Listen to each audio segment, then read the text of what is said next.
कल US economy के data release हुए। वहाँ पे लगातार दूसरी बार जो आप कह सकते हैं यूएस की इकोनॉमी है वो श्रिंक हुई है -0.9% की। और इससे पहले जो इकोनॉमी थी यानी पिछले क्वार्टर में दोस्तों वो -1.9% थी। ठीक है, तो ये लगातार दूसरा क्वार्टर है। इसका मतलब टेक्निकली, जी हाँ दोस्तों, टेक्निकली वर्ड यूज कर रहा हूं मैं, टेक्निकली यूएस की इकोनॉमी अब रिसेशन में जा चुकी है। मैं ऐसा आपके साथ यूएस इकोनॉमी की चर्चा क्यों कर रहा हूं जबकि मैं आपके साथ शेयर लेके आऊं वैभव ग्लोबल का। वैभव ग्लोबल आपसे मैं जब पिछला वीडियो बनाया था मैंने कहा था स्टॉक अभी गिरेगा, स्टॉक में हड़बड़ी प्लीज मत कीजिएगा। दो इवेंट बहुत इंपॉर्टेंट थे मेरे लिए, पहला यूएस इकोनॉमी का डेटा और दूसरा इसका रिजल्ट। तो यूएस इकोनॉमी का डेटा आ चुका है, रिजल्ट आने वाला है। क्या करने वाला हूं और आज आपको ये बताऊंगा कि पर्सनली मैंने आज इस स्टॉक में क्या किया है। नमस्कार दोस्तों, मेरा नाम है अमिताभ मिश्रा। आज बात करने वाला हूं वैभव ग्लोबल के ऊपर। सबसे पहले एक चीज समझिए कि वैभव ग्लोबल को आज डिस्क्लोजर के रूप में मेरी या मेरी फैमिली वालों ने पर्सनली इसमें बाइंग इनिशिएट की है। ठीक है, मैंने वर्ड यूज किया, ध्यान रखिएगा, इनिशिएट की है, क्योंकि मुझे अब वैभव ग्लोबल इन स्तरों पे वापस से अच्छा लगता है दोस्तों। मैंने इसे बीच में खरीदारी की थी, स्टॉक जब एक शानदार रैली करके 500 के आसपास चला गया था, 500 आसपास, तुरंत मैंने प्रॉफिट बुक कर ली थी दोस्तों। क्योंकि अगर कोई भी स्टॉक, मैं हमेशा कहता हूं, अगर आपको 10-15 दिन में अगर 40% का 30% रिटर्न दे रहा है 15-20 दिन में, उससे अच्छा मौका कुछ नहीं हो सकता स्टॉक में प्रॉफिट बुक कर लेने का या एग्जिट कर लेने का। मैंने कहा था एग्जिट कर लीजिए, नहीं कर सकते एटलीस्ट पार्शियल प्रॉफिट बुक कर लीजिए। अब वहां से स्टॉक अच्छी खासी गिरावट दिखा चुका है। आज जब आपके सामने जितने बजे मैं वीडियो बना रहा हूं, स्टॉक मोर और लेस 298, 297, 296 के आसपास ट्रेड कर रहा है। और मैंने खुद पर्सनली ने, आप कह सकते हैं मेरी या मेरी फैमिली मेंबर जिनको मैंने ये कह लीजिए आप बाइंग की सलाह दी है, वो उन्होंने इस स्टॉक पे बाइंग इनिशिएट की है। मुझे वैभव ग्लोबल इन स्तरों पे फॉर अ लॉन्गर टर्म एक वैल्यू बाइंग लगता है दोस्तों।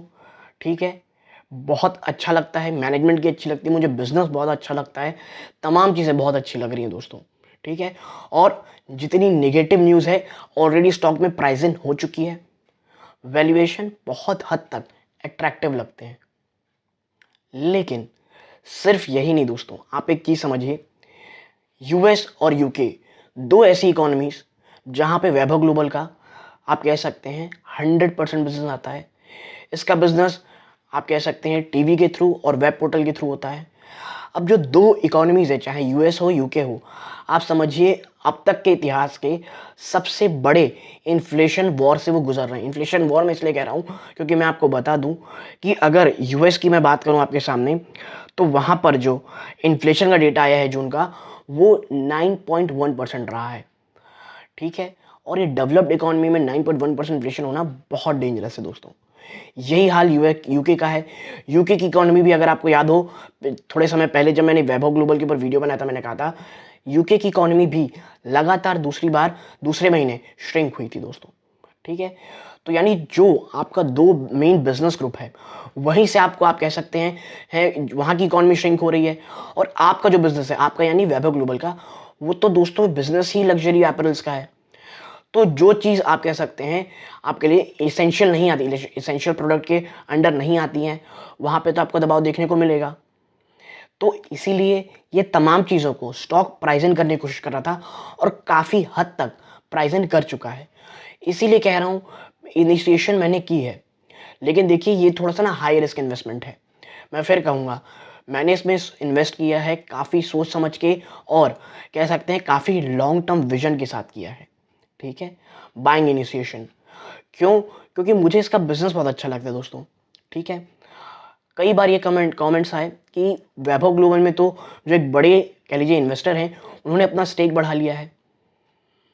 ठीक है, तो क्या क्या अब स्टॉक में सिर्फ तेजी आने वाली है? देखिए आप एक चीज समझिए, जब कोई बड़ा इन्वेस्टर इसमें निवेश करता है तो उसकी कह लीजिए जो टाइम होराइजन है, उसका जो इन्वेस्टमेंट का जो आप कह सकते हैं पोर्टफोलियो में मैनेज करने का, और जो उनका जो इन्वेस्टमेंट का नजरिया है वो हमसे काफी अलग होता है।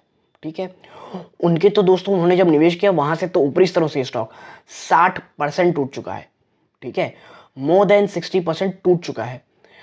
तो अगर आप ऐसे समय में उनका समझ में आता है कि उन्होंने बाइंग इनिशिएट की है तो क्या, तो देखिए मैं इस बात को काफ़ी अच्छा पॉजिटिव मानता हूँ कि भाई हाँ, निवेशक बहुत कॉन्फिडेंट है अपने स्टॉक को लेकर के और ये मेरे इन्वेस्टमेंट का जो डिसीजन है उसे बूस्ट करता है दोस्तों, ठीक है। लेकिन सोली डिपेंडेंट या सोल रीज़न या सिर्फ एक लौता रीज़न ये नहीं है कि भाई साहब इन्होंने इन्वेस्टमेंट बढ़ा दी तो मैं ही बढ़ा दूँ, नहीं। उन्होंने बढ़ाई है, कुछ सोच के बढ़ाई होगी, मैंने इन्वेस्टमेंट की है क्योंकि मुझे वैल्यूएशन अच्छा लगा। एक बड़े इन्वेस्टर जिनका नाम आपको पता होगा, विजय केडिया साहब हैं, जिन्होंने अपनी स्टेक बढ़ाई है इसमें। तो इस चीज़ को लेकर के मैं पॉजिटिव हूँ दोस्तों। एक लौता रीज़न नहीं निवेश का, लेकिन हाँ एक रीज़न हो सकता है। लेकिन मुझे क्या है दोस्तों, कमोडिटी के प्राइसेस अप डाउन हो रहे हैं, जो आप कह सकते हैं जो सप्लाई चेन के इश्यूज थे वो काफ़ी हद तक जा रहे हैं दोस्तों। और अब मुझे लगता है कि जो वैभव ग्लोबल है, इस बार जो डिसीजन जो भी इसका रिजल्ट आए, अगर इस खराब रिजल्ट को ये काफ़ी हद तक कह लीजिए डाउन प्ले कर चुका है स्टॉक, तो मुझे नहीं लगता कोई एक बहुत बड़ी गिरावट होगी, ठीक है। लेकिन 290 स्टॉक के लिए बहुत इंपॉर्टेंट सपोर्ट है दोस्तों, ठीक है। लेकिन भाई कोई बॉटम तो बता नहीं सकता, ना आप बॉटम बता सकते ना हम बता सकते। हम बस कुछ टेक्निकल्स देख करके कि हाँ यहाँ से ज़्यादा गिरेगा नहीं, एक काफ़ी तगड़ा सपोर्ट है, वहाँ पे बाइंग इनिशिएट कर सकते हैं और रिस्क रिवॉर्ड रेशियो हमारे फेवर में है अभी, ठीक है।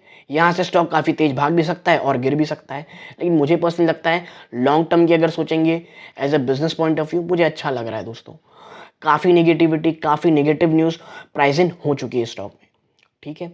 और इसीलिए मैंने बाइंग इनिशिएट किया है। बहुत बड़ा निवेश मैंने नहीं किया है, काफ़ी छोटा इन्वेस्टमेंट है इन करंट स्तरों पे। स्टॉक भाग जाता है, I am well and good.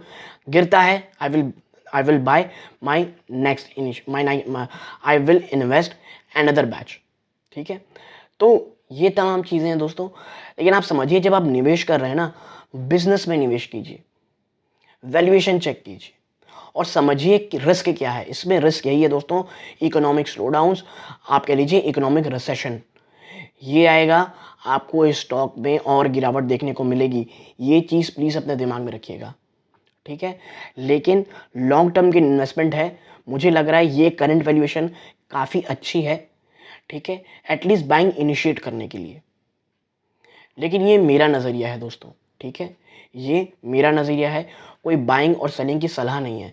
आप कोई भी पोजीशन बनाएं उससे पहले अपने वित्तीय सलाहकार से सलाह ज़रूर लीजिएगा।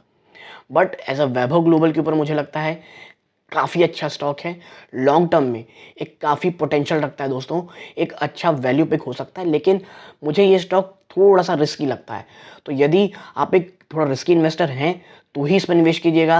अगर आप कह सकते हैं एक डिफेंसिव इन्वेस्टर हैं, एक आप कह सकते हैं रिस्क कम लेते हैं, प्लीज़ इस स्टॉक से थोड़ा दूर रहिएगा।